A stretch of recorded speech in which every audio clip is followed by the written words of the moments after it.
की अतिशय जलद गतीने नसरापूर हत्याकांडामध्ये एका 3 वर्षाच्या बालिकेबरोबर अतिशय निर्गुण अमानुष अत्याचार आणि हत्या अशा प्रकारचं जे रेअरेस्टमधली रेअरेस्ट केस ही महाराष्ट्रामध्ये घडली होती। या आजच्या निकालामुळे हा बेंचमार्क निकाल आहे। यापुढे अशा प्रकारच्या वृत्तीचे गुन्हेगार, हॅबिच्युअल गुन्हेगार अशा प्रकारचं कृत्य करण्यात धजावणार नाहीत आणि त्यामुळे अतिशय जलद गतीने पोलिसांनी देखील तपास केला। 2 आठवड्यामध्ये चार्जशीट फाईल केली। मुख्यमंत्री महोदय स्वतः मॉनिटर करत होते। मी देखील स्वतः DG आणि SP आणि संबंधित अधिकाऱ्यांच्या संपर्कात होतो आणि पोलिसांनी देखील या महाराष्ट्रातल्या जनतेची जनभावना लक्षात घेऊन रात्रीचा दिवस करून अथक प्रयत्नाने ही केस पुटअप केली। योग्य तऱ्हेने पुरावे सादर केले। कुठेही गुन्हेगाराला सुटण्याची संधी मिळाली नाही। सर्वप्रथम मी नसरापूर या अमानवीय अमानुष अशा लहान बालिकेच्या निर्गुण हत्याकांडाबाबतीमध्ये कोर्टाने फाशीची सजा सुनावलेली आहे।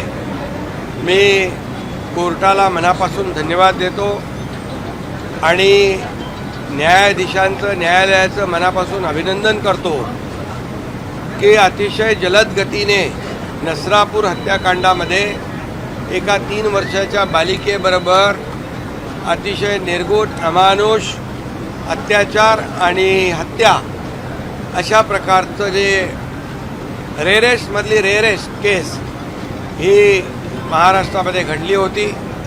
या आजच्या निकालामुळे हा बेंचमार्क निकाल आहे।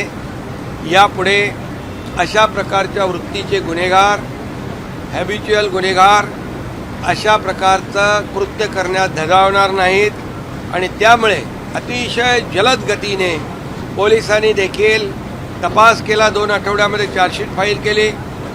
मुख्यमंत्री महोदय स्वतः मॉनिटर करत होते।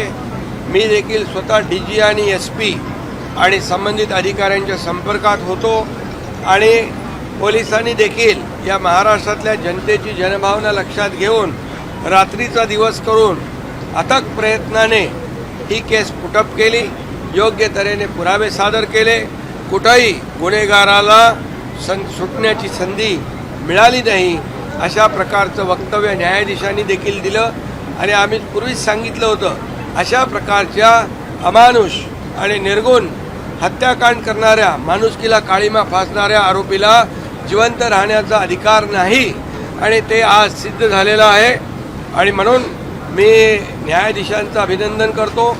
यामध्ये सरकारी वकील असतील, पोलिसांचे कलेक्टिव्ह एफर्ट्स आहेत। या संदर्भामध्ये ज्यांनी सहकार्य केलं त्या सर्वांचं मनापासून अभिनंदन केलं पाहिजे, कारण ही केस अतिशय दुर्मिळातली दुर्मिळ होती आणि म्हणून या महाराष्ट्रामध्ये एक मेसेज जाणं गरजेचं होतं की काही केलं तरी चालणार नाही, फासावर लटकवावं लागेल आणि म्हणून या नसरापूरच्या पीडितेच्या परिवाराला देखील या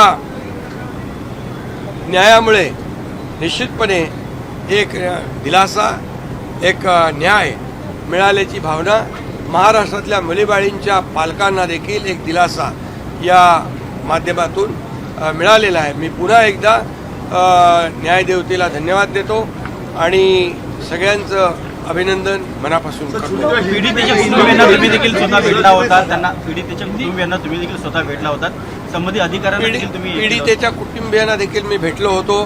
त्यांनी देखील अपेक्षा व्यक्त केली होती की आमची मुलगी तर नाही आहे, परंतु इतर मुली ज्या आहेत त्यांना देखील अशा प्रकारचा अन्याय होऊ नये त्यांच्यावर, यासाठी कठोर पावलं उचलण्याची आवश्यकता आहे आणि त्याच वेळेस पोलीस, SP, DG संबंधित जे काही टीम तयार केली होती गृह विभागाने मुख्यमंत्री महोदयांच्या मार्गदर्शनाखाली, त्याच्या सातत्याने आम्ही संपर्कामध्ये होतो आणि पोलिसांनी देखील अतिशय चांगलं काम केलं आणि म्हणून एक पोलिसांनी या केसमध्ये कमी वेळामध्ये चार्जशीट फाईल करून सगळ्या प्रकारचे पुरावे या ठिकाणी सादर केले आणि या केसमध्ये 3 गुन्हे दाखल होते. एक पॉक्सो होता, एक रेप होता, एक मर्डर होता.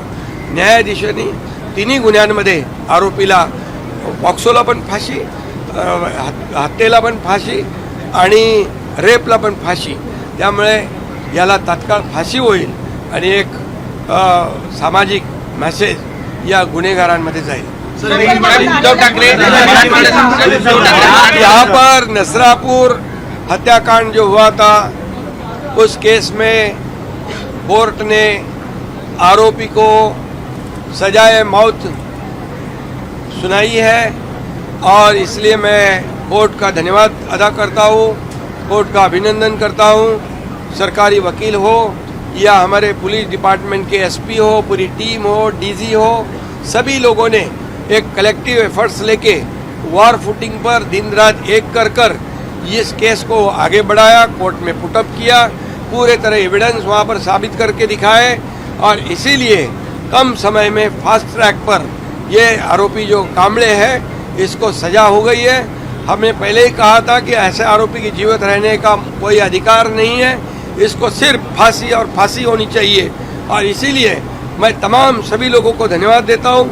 मुख्यमंत्री जी देवेंद्र जी खुद ही इस केस को मॉनिटर कर रहे थे, वो भी यहाँ पर हमारी जो टीम थी उसको सहयोग कर रहे थे. होम डिपार्टमेंट का भी इसमें धन्यवाद उनको देना चाहिए, क्योंकि ये एक बेंचमार्क डिसीजन है. इससे आगे ऐसे कृत्य करने वाले, ये रेयरेस्ट केस है, ऐसे कोई भी गुनाहगार फिर से ऐसी कोशिश करने की हिम्मत नहीं करेगा. ऐसी वृत्ति को गाड़ देना चाहिए, खत्म करना चाहिए, फांसी देनी चाहिए. ये आज हुई अतिशय जलद गतीने नसरापूर हत्याकांडामध्ये एका 3 वर्षाच्या बालिकेबरोबर अतिशय निर्गुण अमानुष अत्याचार आणि हत्या अशा प्रकारचं जे रेयरेस्टमधली रेयरेस्ट केस ही महाराष्ट्रामध्ये घडली होती. या आजच्या निकालामुळे हा बेंचमार्क निकाल आहे. यापुढे अशा प्रकारच्या वृत्तीचे गुन्हेगार, हॅबिच्युअल गुन्हेगार अशा प्रकारचं कृत्य करण्यात धजावणार नाहीत आणि त्यामुळे अतिशय जलद गतीने पोलिसांनी देखील तपास केला. 2 आठवड्यामध्ये चार्जशीट फाईल केली. मुख्यमंत्री महोदय स्वतः मॉनिटर करत होते. मी देखील स्वतः DG आणि SP आणि संबंधित अधिकाऱ्यांच्या संपर्कात होतो आणि पोलिसांनी देखील या महाराष्ट्रातल्या जनतेची जनभावना लक्षात घेऊन रात्रीचा दिवस करून अथक प्रयत्नाने ही केस पुटअप केली. योग्य तऱ्हेने पुरावे सादर केले. कुठेही गुन्हेगाराला सुटण्याची संधी मिळाली नाही.